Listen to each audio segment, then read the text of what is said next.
Yorgo'yu çok güzel ağırlamışsın Nikola. Hem sadakatsiz hem de sanattan anlamaz.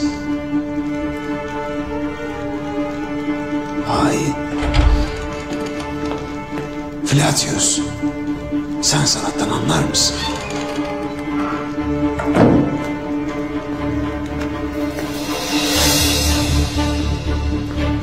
Konstantinopolis'ten geliyor Nikola. İmparatordan.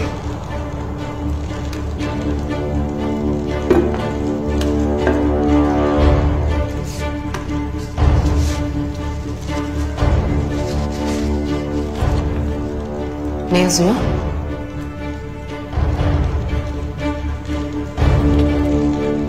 Yanına çağırıyor. Acil. Ne istiyormuş? Ah aziz dostum. İmparatorlar sadece emrederler. Nedenini söylemezler.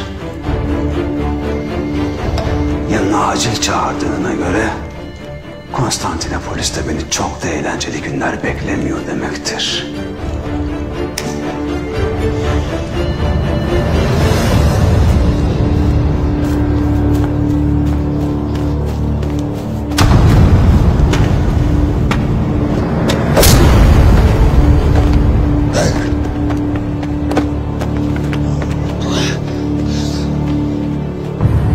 Osman Bey'im, canımı bağışla Osman Bey'im.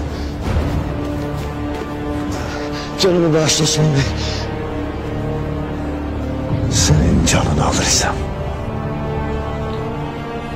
bu sana armağan olur. Kime köpeklik edersin? Kim? Kim senin yularını tutar? Üyesi. Kim? Söyleyeceğim. Söyleyeceğim. Hepsini söyleyeceğim. Hainlik peşinde olanlar senin en yakınında Osman Bey.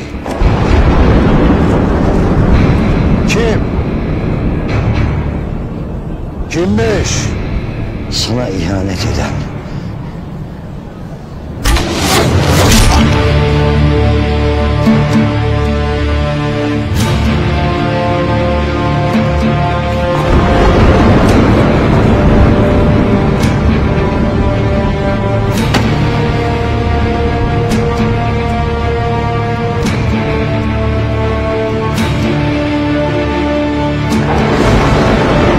halkan fariin waxaan ugu gudbinaynaa dhammaan cid kasta oo doonaysa in ay quraanka ku bartaan habka fudud ee nidaamka online-ka oo qof waliba uu wax ka baran karo isagoo gurigiisa jooga dugsiga macluumaadka axaadiista iyo tarbiyada caruurta oo si fiican tarbiyada looga dhisayo waan soo dhawaada qof kasta oo chance ku adeeg yahay ama aan awood